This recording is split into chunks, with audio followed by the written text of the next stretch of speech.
자로 삼으셨나이다. 아멘. 네. 오늘 말씀 제목은 나를 보내신입니다. 여러분 혹시 고등학교 재수라고 아세요? 저 때문에 아시는 분들이 많으실 텐데 원래는 잘 없던 개념입니다. 제가 고등학교 재수를 했어요. 그때 당시에 지금은 어떤지 모르겠는데 비평준화로 인해서 중학교 과정이 끝나면 시험을 쳐서 성적에 따라서 학교를 가는 그런 제도가 있었죠. 그때는 제가 가고 싶은 학교가 딱 한 군데였어요. 좀 더 정확하게 말하면 제 어머니가 저를 보내고 싶어하는 학교가 딱 하나였습니다. 당시 그 학교에 들어가는 거는 서울대에 들어가는 것만큼의 파급력이 있었어요. 적어도 이제 저희 가족에는. 왜냐하면 당시에 미션 스쿨이라는 그런 특징이 있었고 또 그 재단이 동산교회라는 엄청 큰 교회였잖아요. 근데 제가 어떻게 됐죠? 제가 중3 때 반에서 그래도 2등은 했거든요. 근데 반 1등은 붙었고 저는 떨어졌어요. 사실 이제 와서 말하지만 저는 그때 당시에는 그 학교 떨어져서 어, 가게 된 추가 모집 학교에서도 큰 불만이 없었습니다. 그게 신설된 학교였거든요. 그래서 제가 첫 입학이었고 교복도 없었어요. 급식 업체도 아직도 정해지지 않았던, 그래서 도시락을 시켜 먹었습니다. 그래서 급식을 정한다고 이제 김치 업체를 여러 개 놓은 거예요. 그래서 각 반장 부반장을 불러서 먹고 몇 번 김치가 맛있는지 투표하라고. 그리고 교복도 디자인 공모전을 했어요. 그래서 학생들이 그려서 그걸 공모전해서 교복을 뭐 그대로는 안 했겠지만, 그래서 그런 신설이다 보니까 상대적으로 좀 성적이 낮은 친구들이 많이 왔고 또 첫 번째 학교에서 떨어진 친구들이 많이 왔어요. 그러니까 저는 자연스럽게 상대적으로 공부를 잘하는 사람이 된 거예요. 거기서는 그렇게 해서 선생님의 이쁨을 또 받아서 반장도 되고, 그 당시에 뭔가 내신으로 좋은 학교 보내기 프로젝트가 열렸습니다. 그때. 예, 거기에도 포함이 됐어요. 제가. 나쁘지 않았죠. 근데 자퇴를 하게 됐습니다. 그리고 재수를 하게 됐죠. 그때 제 감정이 지금은 정확하게 기억은 안 나는데 몇 가지 기억나는 게 있어요. 아직 기억에 남아있는 거는 그때 당시에 제가 그 학교 옆에 있는 도서관에서 공부를 했거든요. 바로 옆에 있는. 그러니까 도서관 휴게실에서 발코니 휴게실에 나가면 그 학교 운동장이랑 교실이 보이는 거예요. 그게 너무 부러운 거예요. 체육 시간에 나와서 보니까 뭐 인라인도 배우고 신설이라서 그런지 되게 다양한 것들을 하고 하더라고요. 저는 당시에는 뭐 재수학원 이런 것도 없으니까 고등학교는 혼자서 공부를 하니까 17살에 친구 없이 도서관에서 하루 종일 공부하는 게 지겨웠겠죠. 그래서 그때는 밤마다 꿈꾸면 학교에서 있는 꿈을 꿨어요. 중학교였겠죠. 그때는 꿈이 계속 그런 꿈을 꿨습니다. 그렇게 해서 어쨌든 가긴 갔죠. 네. 여러분들은 한 번에 가셨겠지만 저는 두 번 만에 갔습니다. 근데 저는 그때도 그렇지만 지금도 그 학교에 가기 위해 재수를 한 게 잘한 일이라고 생각을 해요. 그만큼 좋은 친구들도 많았고 좋은 선생님도 많았고 좋은 기회들이 너무나도 많았습니다. 그때 맺어진 인연들이 지금까지 이어진 경우가 굉장히 많죠. 이 교회도 그렇고요. 그렇다면 저는 고등학교 재수 1년을 한 것을 후회할까요? 10대의 황금 같은 시기에 그 시기를 도서관에서 썩었다고 후회하고 있을까요? 아니겠죠? 저는 만약에 다시 그때로 돌아간다고 해도 아마 같은 선택을 하게 될 겁니다. 그 1년에 추가되는 시간 동안 저는 더 많은 걸 얻었고 더 많은 기회를 받았다고 생각을 하기 때문입니다. 사실 우리는 멀리 보는 습관을 자주 가진 적이 없기 때문에 마치 멧돼지가 고개를 들어서 하늘을 보지 못하듯이 너무 눈앞의 이익과 손해에만 정신이 팔려서 큰 그림과 큰 계획을 놓치는 경우가 굉장히 많습니다. 이 길이 돌아가는 길인지 아니면 지름길인지 살고 나서 비로소 돌아봤을 때 알게 되는 경우가 많다는 것이죠. 주식 하시는 분도 있는지 모르겠는데 주식 하시는 분들은 아실 거예요. 시간이 지나고 돌아봐야 저때 팔았어야 됐는데, 저때 팔지 말고 일명 존버 했어야 됐는데 라고 후회하게 되잖아요. 오늘 본문의 요셉은 제가 한 재수나 아니면 주가의 폭등, 폭락과는 비교도 안 되는 일들을 겪었습니다. 언제요? 꿈을 꾼 이후에. 우리가 아는 요셉 이야기 다들 아시잖아요. 꿈꾸는 요셉이라고 다들 아시죠. 시작은 이렇습니다. 요셉은 아버지 야곱에게 특별한 사랑을 받았어요. 형제들보다 더. 왜 그랬을까요?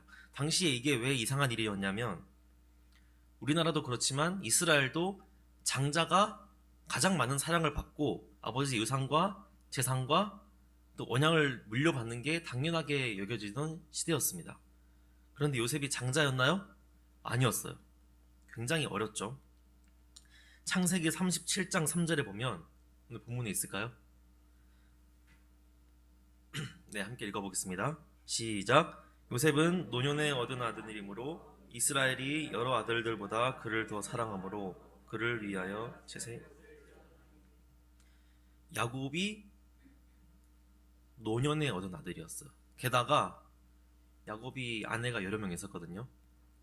그 중에 가장 사랑하는 아내로부터 얻은 맞이였어요, 요셉이. 그러니까 더욱더 애정이 가는 거예요. 그래서 형제들은 어떻게 했을까요? 성경에 대놓고 요셉을 미워했다는 말이 반복적으로 등장을 합니다. 4절 한번 읽어볼까요? 시작. 그의 형들이 아버지가 형들보다 그를 더 사랑함을 보고 그를 미워하여 그에게 편하게 말할 수 없었더라. 아버지의 사랑을 더 받는 것을 보고 시기하고 질투를 했던 겁니다. 근데 이런 상황 가운데서 요셉이 상황을 악화시켜요. 더 미워해달라고. 꿈을 꾸게 되는데 그냥 혼자 알고 있으면 되잖아요. 근데 굳이 그거를 와보라고. 여기서 요셉의 꿈은 어떤 의미가 있을까요? 우리가 결과를 알고 있기 때문에 이 이야기의 결과를, 이 꿈이 그냥 꿈이 아니고 하나님의 계획이라는 것을 이젠 알죠. 요셉이 연속으로 2번이나 같은 내용으로 꿈을 꿨잖아요. 어떤 꿈이죠? 자신의 형들, 자기보다 서열이 높은, 자신은 11번째인데 10명의 형들이 다 자기에게 절을 하는 꿈을 꿨어요. 단순히 문자 그대로 절을 한다는 의미를 넘어서서 절을 받게 되는 위치에 올라간다는 꿈이었잖아요. 그러면 이 꿈은 요셉이 스스로 가진 걸까요? 하나님이 주신 걸까요? 일반적으로 우리는 하나님이 주신 거라고 알고 있죠. 이게 조금 특이한 상황이에요. 왜냐하면 요셉의 꿈 이전에는 보통 하나님이 직접 나타나셔서 꿈에서든지 현실에서든지 직접 말씀하셨습니다. 이렇게 하겠다, 이렇게 할 것이다. 그런데 이렇게 간접적으로 꿈을 통해서, 해석을 통해서 하나님의 계획하심을 보여준 적이 창세기에서 없었어요. 그래서 한번 보면 창세기 1장부터 11장까지는 주로 직접 나타나셔서 사람에게 말씀하셨습니다. 그리고 12장부터 35장까지는 주로 꿈과 환상을 통해서 하나님께서 말씀하세요. 그리고 이 요셉의 꿈은 직접 안 나타나시고 간접적으로 보여주시는 겁니다. 이처럼 하나님이 우리에게 말씀하시는 방법은 이 시대에 따라서 계속 바뀌어지는 걸 알 수 있습니다. 자, 본문에서 이 요셉이 꿈을 꾸었다고 했을 때는 본인이 스스로 가진 목표나 삶의 목적이라고 보기는 좀 힘들죠. 오히려 이 꿈이라고 말할 때는 우리가 자면서 꾸는 꿈에 좀 더 가깝잖아요. 근데 요셉은 그거를 꿈을 말해요. 형제들에게 말을 했습니다. 요셉의 단이 있고 형제들의 단이 있는데, 형제들의 단이 자기의 단에게 절을 했다. 사실 우리 입장에서는 뭐 정말 많은 꿈들을 꾸잖아요, 우리가. 그 무슨 꿈을 꾸는지가 뭐가 그렇게 중요하겠습니까? 아, 그런 꿈 꿨어? 뭐 개꿈이겠지. 근데 형제들은 이미 요셉을 어떻게 생각했죠? 이미 미워했어요. 그러니까 이미 편애를 받고 있으면서 일은 하지도 않고 자기들이 한 잘못을 아버지에게 이르고 감시하고, 이런 요셉이 이런 꿈을 이야기하니까 화가 난 거죠, 많이. 사실 이 꿈은 해석의 은사가 필요도 없어요. 그냥 딱 보면 무슨 의미인지 나오잖아요. 그래서 성경에서는 이로 인해서 형제들이 요셉을 더욱 미워했다, 이렇게 기록하고 있습니다. 근데 요셉이 여기서 안 멈춰요. 더 악화시킵니다. 또 꿈을 꿨대요. 이번에는 별 11별 뿐만 아니라 해와 달도 자신에게 절을 하더라. 이게 무슨 의미예요? 자신의 부모도 자기에게 절을 한다. 참 눈치가 없죠. 지난번에 이미 그렇게 형제들이 싫어하고 미워하는 거를 봤는데도 또 말합니다. 이번에는 아버지에게도 말해요. 아버지. 그랬더니 아버지가 어떻게 합니까? 혼내죠. 아버지와 내가 너에게 절을 하게 되겠냐. 그런데 중요한 것은 이 두 꿈의 내용이 같은 내용이라는 거예요. 그죠? 똑같은 꿈을 두 번 꾼다는 것은 뭘 의미할까요? 강조법? 성경에 나오거든요. 요셉 스스로가 나중에 이렇게 해석합니다. 41장 32절에 바로의 꿈을 해석할 때 뭐라고 말을 하냐면, 바로께서 꿈을 두 번 겹쳐 꾸신 것은 하나님이 이 일을 정하셨습니다. 하나님이 속히 행하시리니. 그러니까 요셉의 그 꿈이 두 번 연속해서 나타났다는 것은 하나님이 그것을 정하셨고 그것을 행하신다는 것을 의미합니다. 그래서 야곱은 자기 아들이 이런 배은망덕한 꿈을 말했을 때 혼내긴 했지만 어떻게 했어요? 11절에 그 말을 간직해 두었다 그랬어요. 왜냐하면 본능적으로 뭔가를 느낀 거죠. 이것은 그냥 꿈이 아니라 하나님께서 말씀하신 거다. 자, 우리가 다 알고 있죠? 어떻게 되죠? 이 꿈이 어떻게 실현됩니까? 요셉이 결국 애굽의 총리가 됩니다. 그래서 형제들뿐만 아니라 모든 백성이 절을 하는 자리에 오르게 되죠. 결국 이 꿈은 그냥 자다가 꾼 무의식의 흐름이 아니라 하나님께서 요셉에게 주신 계시이자 의지였다는 것을 알 수 있는 겁니다. 근데 여기서 문제가 하나 있어요. 꿈이 몇 년 뒤에 이루어졌죠? 맨날 까먹어요, 그죠? 요셉의 이야기가 등장하는 시점이 성경에서 요셉이 17세라고 나옵니다. 17세. 그리고 요셉이 총리가 되었을 때가 몇 살이죠? 30살입니다. 30살. 자, 그러면 30 빼기 17 하면 뭐 대충 해도 한 13년 정도의 시간이 흐른 후에 이 꿈이 이루어졌어요. 근데 그 세월이 그냥 흐른 시간이 아니에요.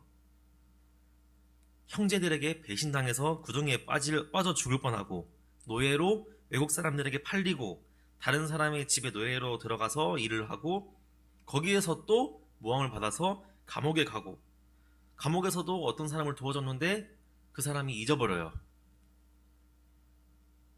그렇게 고생한 13년이 흐른 뒤에 꿈이 이루어졌다는 겁니다. 그러면 요셉은 그 13년의 기간 동안 어떤 생각을 하면서 지냈을까요? 하나님이 주신 꿈을 기억하면서 하루하루 버텨냈을까요? 아니면 하나님이 주신 그 꿈을 날마다 되새기면서 힘겹고 어렵지만 언젠간 이루어질 거야 라고 희망을 가지고 그 꿈을 이루기 위해서 끊임없이 노력했을까요? 성경에 뭐라고 나오죠? 성경에 안 나옵니다. 요셉이 어떻게 생각했는지, 어떤 마음으로 그 13년을 보냈는지 안 나와요. 왜 안 나올까요? 중요하지 않기 때문이에요. 요셉이 어떤 마음가짐으로 어떤 생각으로 가졌는지는 중요하지 않았던 겁니다. 이 성경을 쓴 저자에게. 그럼 뭐가 중요한 것이었을까요? 바로 하나님이 요셉에게 꿈을 주시고 어떻게 요셉을 단련시켜서 사용하시는지. 그러니까 요셉의 의지나 꿈에 대한 반응이 아니라 하나님의 계획에 대한 의지가 중요했던 겁니다. 성경의 저자는. 우리가 이 요셉의 이야기를 통해서 알 수 있는 것이 네 가지가 있어요. 첫 번째는 하나님은 우리 모두에게 꿈을 주신다는 겁니다. 하나님의 자녀 모두 한 사람 한 사람에게 각각 계획이 다 있으세요. 하나님은 아직 요셉이 총리가 될 준비가 되기 전에 이미 계획을 가지셨고 꿈을 통해서 요셉에게 알려주셨습니다. 이건 요셉에게만 해당되는 것이 아닙니다. 우리 모두에게도 해당되는 거예요. 물론 우리 모두가 총리가 되거나 높은 사람이 되거나 부자가 돼서 세상에 큰 영향력을 미치거나 이렇다는 건 아닙니다. 크거나 작거나 높거나 낮거나 중요하거나 사소하거나 모든 사람에게 정말 다양한 형태의 꿈이 하나님의 계획이 존재한다는 것입니다. 누구에게는 그 꿈이 수많은 노예들을 해방시키는 꿈이 될 수도 있어요. 누구에게는 그 꿈이 큰 기업을 세워서 한 나라의 경제를 일으켜 세우는 꿈일 수도 있습니다. 누군가에게는 그 꿈이 모든 사람이 사용할 수 있는 편의 기기를 만들어서 사람들의 삶을 유익하게 하는 꿈일 수도 있어요. 하지만 반면에 또 누군가에게는 그 꿈이 내가 사랑하는 배우자 한 사람을 위해 한평생 헌신하는 것이 꿈일 수도 있어요. 또 누군가에게는 그 꿈이 병든 누군가를 간호하며 평생을 그 사람을 살리는 것이 꿈일 수도 있습니다. 또 누군가에게는 오지에서 어르신들을 돌보며 치료하는 것이 꿈일 수도 있습니다. 혹시 여러분은 지금 현실의 삶에 치여서 하나님이 나에게 주신 꿈이 뭔지 생각해 볼 겨를이 없지는 않으신가요? 꿈은커녕 당장 먹고 사는 일에 바빠서 나에게 주신 꿈과 계획이 뭔지 생각해 보는 시간을 가져보시기 바랍니다. 요셉처럼 명확하게 보여주시는 경우도 있어요. 어릴 때부터 나는 이걸 잘하고 이걸 하고 싶어. 그래서 그 길을 가는 사람도 있을 겁니다. 하지만 그렇지 않은 경우도 많을 거예요. 때에 따라서는 거의 모를 때도 있을 겁니다. 하지만 중요한 것은 누구에게나 그 계획과 꿈이 있다는 사실입니다. 이게 왜 중요할까요? 이게 있다는 사실이 왜 중요할까요? 이 사실은 우리 스스로 존귀한 자라는 것을 깨닫게 해주기 때문입니다. 여러분 중에 그런 분이 있을지 모르겠는데 아마 없을 것 같아요. 근데 많은 사람들이 이런 생각을 해요. 나는 특별한 사람이 아니다. 나 하나 없어도 세상은 잘 굴러간다. 내가 무슨 영향력이 있겠어? 내가 뭐가 중요하겠어? 내가 하는 말이, 내가 하는 행동이 무슨 의미가 있겠어? 난 너무 평범한 사람이고 세상은 날 필요로 하지 않아. 나는 없어도 아무 상관이 없는 사람이야. 혹시라도 이런 생각을 하셨다면 생각을 바꾸시길 바랍니다. 여러분들이 지금 숨쉬고 이 자리에 앉아있는 것 자체가 이미 여러분의 존재는 귀하고 꼭 필요한 존재라는 것을 증명하고 있는 것입니다. 하나님이 목적 없이 무엇인가를 하시지 않아요. 여러분이 아직 살아있다면, 아직 이 세상에 존재한다면, 그리고 오늘 밤 자고 내일 아침에 다시 숨이 붙은 채로 일어나게 된다면 그것은 분명 하나님이 그날 또 하나님의 계획을 이루실 것이라는 것을 의미합니다. 물론 우리는 어떤 쓰임이 있기 전에 이미 소중하고 특별한 것임을 알지만 이 세상에서 우리의 역할이 각자 있다는 것을 말하는 거예요. 요셉의 이야기에서 우리가 알 수 있는 두 번째는 우리가 겪고 지나는 모든 과정이 하나님의 계획을 완성해가는 과정이라는 겁니다. 사실 요셉은 꿈을 이루는 것과 반대 방향으로 가고 있었어요. 그죠? 저를 받는 자리에 오르는 것이 하나님께서 주신 꿈이었는데 오히려 절을 하며 부림을 당하는 노예로 전락하게 됐죠. 그것도 모자라 모함을 받고 감옥까지 가게 되었습니다. 어떻게 보면 인생으로서는 최악의 과정을 계속 걸어가고 있는 거예요. 하지만 결과는 어땠죠? 저를 받는 자리에 오르는, 즉 총리의 자리에 오르는 가장 빠른 길이었어요. 30살에 총리가 됐다니까요. 서론에서 말씀드렸듯이 우리는 멀리 보는 눈이 약해서 당장의 눈앞에 이익과 손해에만 몰두하는 경향이 있습니다. 그러나 하나님의 계획은 큰 계획이고 큰 그림이에요. 우리의 논리와 이성보다 앞서신 하나님의 방법으로 하나님의 계획을 이뤄가시는 겁니다. 우리가 나름 합리적으로 삶을 살아가기 위해서 아등바등 애쓰고 있잖아요. 좀 우리가 배웠으니까 이제 가방끈이 좀 길다 이거예요. 예를 들어서 뭐 물건 하나를 살 때도 어디서 사야 싸게 사지? 이런 거 고민하시죠. 어떻게 해야지 내 가족과 나와 내 가족이 돈 걱정하지 않고 행복하게 살 수 있을까? 정말 여러 가지 고민을 하며 살 겁니다. 합리적으로 살기 위해서 더 행복하게. 근데 어떻게 되는 거죠? 어떻게 되죠? 계획대로 이루어지나요? 저만 해도 지난달에 그 업무용으로 쓰려고 그 갤럭시 폰을 하나 샀거든요, 중고로. 정말 나름 합리적으로 4만 원에 샀어요. 4만 원에. 아무리 오래됐다 해도 4만 원이면 정말 싼 거 아닙니까? 야, 정말 잘 샀다. 난 정말 최소 비용으로 최대의 효과를 누리는구나. 근데 한 달 만에 고장 났어요. 그래서 서비스 센터 가보니까 수리비가 30만 원 든다고 하더라고요. 그러니까 우리가 나름대로 똑똑하게 산다. 나름대로 합리적으로 생각하려고 최선을 다해서 나에게 이익이 되는 방향으로 빨리 꿈을 이룰 수 있는 방향으로 나아가려고 노력하지만 그렇지 못하게 되는 경우가 너무나 많은 것을 알 수 있습니다. 잠언에서도 이렇게 말하고 있어요. 잠언 16장 9절을 함께 읽어보겠습니다. 시작. 사람이 마음으로 자기의 길을 계획할지라도 그의 걸음을 인도하시는 것은 여호와시니라. 19장 21절도 한번 읽어보겠습니다. 시작. 사람의 마음에는 많은 계획이 있어도 오직 여호와의 뜻만이 완전히세. 결국 하나님만이 길을 아시고 인도하신다는 겁니다. 혹시 지금의 삶이 고난의 시기라고 생각이 되신다면 혹시 그것이 하나님이 인도하시는 지름길이 아니신지 한번 생각해 보시기 바랍니다. 저도 고등학교를 재수한 것이 시기적으로는 남들보다 1년이 늦었죠.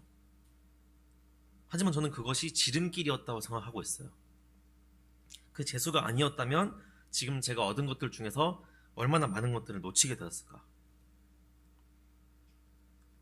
만약에 여러분이 내가 정말 하나님의 뜻에 따라 살려 하고 그 꿈을, 하나님께서 주신 꿈을 이루기 위해서 열심히 달려가려고 하는데 자꾸 뒤로 가는 것 같고 오히려 더욱더 삶이 힘들어지는 것 같다면 하나님의 지름길일 수가 있습니다. 그리고 한번 기도해 보세요. 이 길이 하나님의 길인지 하나님의 계획인 건지. 요셉은 이 어려운 상황에서도 하나님에 대한 믿음은 버리지 않았던 것으로 보입니다. 39장 9절에 보면 요셉이 노예로 있던 그 보디발이라는 사람이 있었어요. 그 사람의 아내가 요셉을 유혹합니다. 그때 요셉이 이렇게 말해요. 그런즉 내가 어찌 이 큰 악을 행하여 하나님께 죄를 지으리까. 즉 요셉은 비록 자신과 반대 방향, 자신의 꿈과 반대 방향으로 가는 상황이었음에도 하나님 앞에서 죄를 짓지 않기 위해서 힘썼다는 것입니다. 요셉의 이야기에서 알 수 있는 세 번째는 우리에게 주어진 계획은 하나님 나라의 확장이라는 큰 그림의 한 부분이라는 겁니다. 여기가 오늘 말씀의 핵심인데요. 오늘 본문 말씀 7절 8절을 함께 읽어보겠습니다. 7절 8절 시작.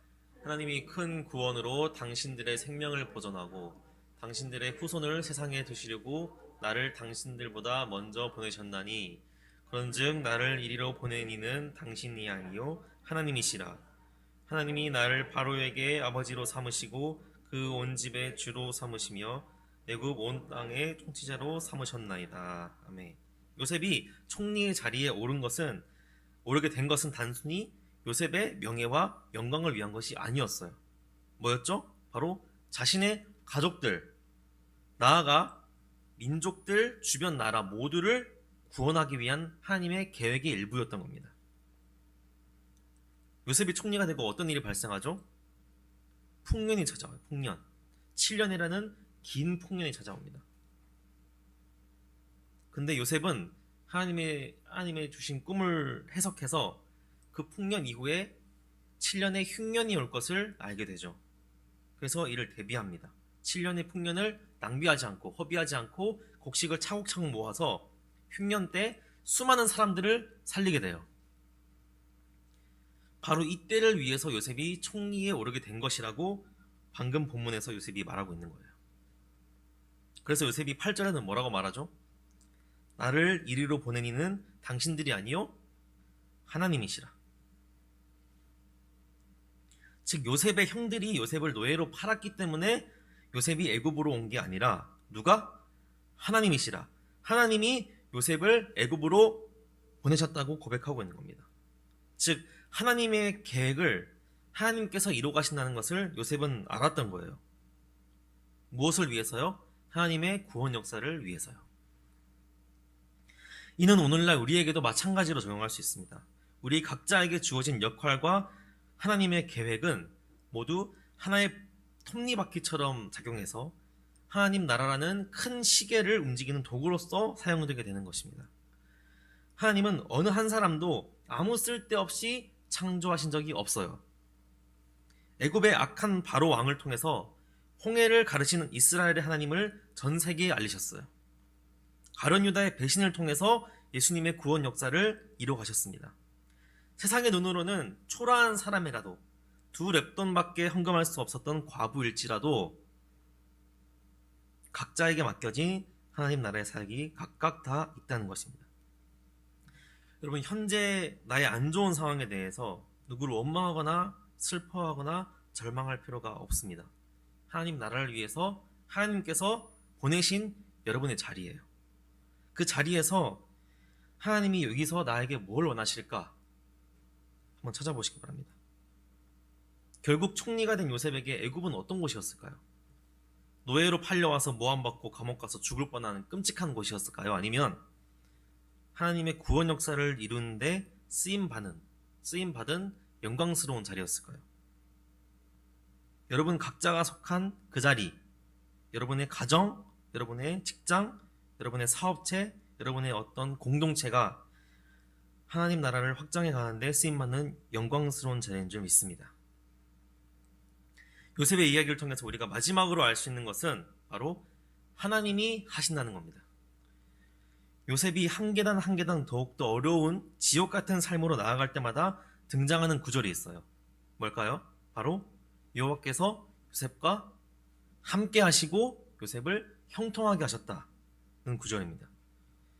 우리는 이 말씀들에서 요셉에 대한 묘사를 찾기가 어려워요. 대신 하나님이 어떻게 하셨다는 말을 계속 볼 수 있습니다. 우리가 하나님의 계획을 이뤄가는 과정 가운데 분명히 어렵고 힘든 일들이 있을 수 있습니다. 우리의 능력과 힘으로는 부치는 경우가 있을 수가 있어요. 그러나 그 계획을 이루시는 것은 누구시라고요? 바로 하나님이시라는 겁니다. 창세기에서 이 요셉의 이야기가 5분의 1을 차지하거든요. 그것은 요셉이 정말 대단한 사람이다 이걸 말하고 싶은 게 아니에요. 바로 요셉을 통해서 직접 일하시는 하나님의 모습을 말하고 싶었던 것입니다. 창세기의 저자는 요셉에게 꿈을 주시고 그 꿈을 직접 이뤄가시는 하나님의 모습을 조명하고 있어요. 그래서 일부러 인간의 방법으로는 안 되는, 절대 안 될 것 같은 그 길만 걷게 하셔서 그를 통해서 하나님이 역사하신 것을 분명하게 드러나게 한 것입니다. 하나님이 요셉을 형통하게 하셔서 보디발의 집에서 가정 총무로 일하게 하셨고요.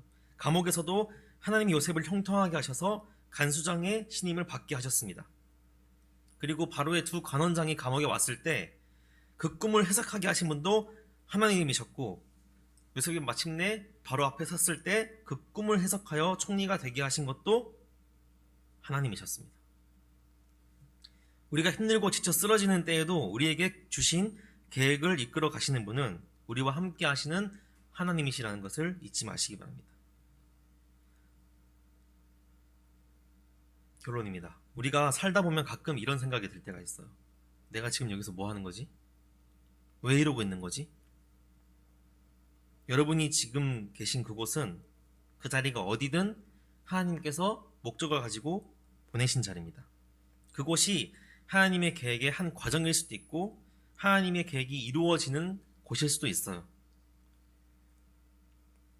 여러분이 계신 그곳에 있는 사람들에게 하나님이 원하시는 뜻이 있을 수 있습니다. 여러분이 계신 그 가정, 직장, 학교, 사업체, 그곳에 하나님이 원하시는 계획이 있는 것입니다.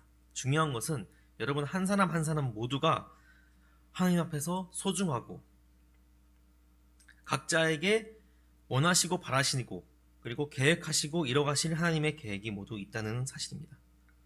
우리가 즐겁거나 괴로울 때나 약할 때나 강할 때나 하나님께서 그분의 계획을 이뤄가실 것이며 하나님 나라를 위해 우리를 사용하실 겁니다. 나를 지금 이 자리에 보내신 이는 하나님이시라는 사실을 기억하시기 바랍니다. 항상 하나님과 함께하며 그분의 역사하심을 목격하고 동참하며 누리는 삶을 사는 성도들 되시길 바랍니다. 기도하겠습니다. 하나님 아버지 감사합니다. 오늘은 우리가 요셉의 이야기를 통해서 하나님의 역사하심에 대해서 살펴보았습니다. 우리는 지혜가 부족하여 하나님의 계획과 역사하심을 다 보지 못합니다. 그러나 우리의 삶 가운데 우리 모두에게 꿈을 주시고 그 계획을 이뤄가실 하나님을 믿습니다. 하나님 나라에 쓰임받는 하나님의 자녀 되게 하옵시고 그 하나님의 역사하심을 기대하며 매일 주어진 삶을 기쁘게 살아가는 우리 되게 하여 주시옵소서. 감사드리며 예수님 이름으로 기도드렸습니다. 아멘.